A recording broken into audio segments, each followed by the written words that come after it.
ఉందా అన్న ఆలోచన నుంచి పుట్టింది ఎయిర్ ట్యాక్సీ. విదేశాల్లో ఇప్పటికే ఎయిర్ ట్యాక్సీలు సేవలందిస్తున్నాయి.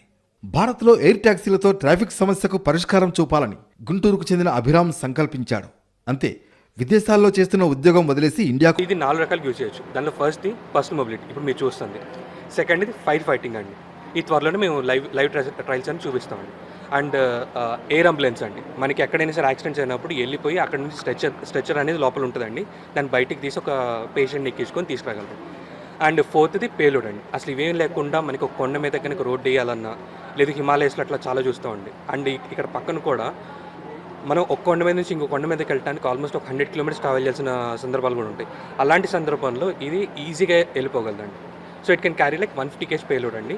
నార్మల్గా అయితే 120 kgతో రన్ చేస్తామండి. సో ఈ సెన్సార్ ఫ్యూజన్ తోటి and also safety factors and దాంతోపాటుగా మనం ఇంటిగ్రేట్ చేసే టెక్నాలజీస్ అని కంప్లీట్గా డ్రోన్ కంటే చాలా చాలా అడ్వాన్స్డ్ అండి. సో ఇది వెరీ ఫ్యూ నేషన్స్ అనేవి మనకి ఇప్పుడు దాకా ఏ ట్యాక్సీస్లో విజయవంతం చేసి వీలైనంత మందికి ఉపాధి కల్పించాలని భావించాడు అభిరామ్. ఉద్యోగాన్ని వదిలిపెట్టి సొంతూరు గుంటూరుకు వచ్చాడు.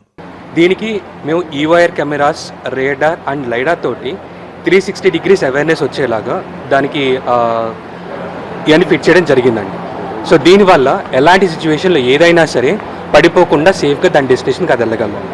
It's much more safer than the current air mobility vehicles అండి. దీనిలో ఒకళ్ళు ట్రావెల్ చేయొచ్చండి.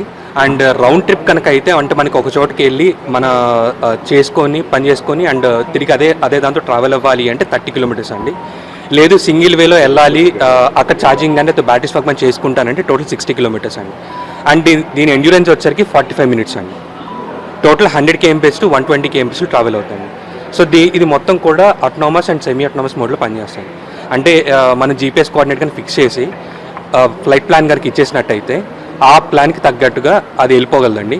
లేదు if you want to self pilot it semi autonomous మోడ్లో మనం పైలట్ చేయొచ్చండి.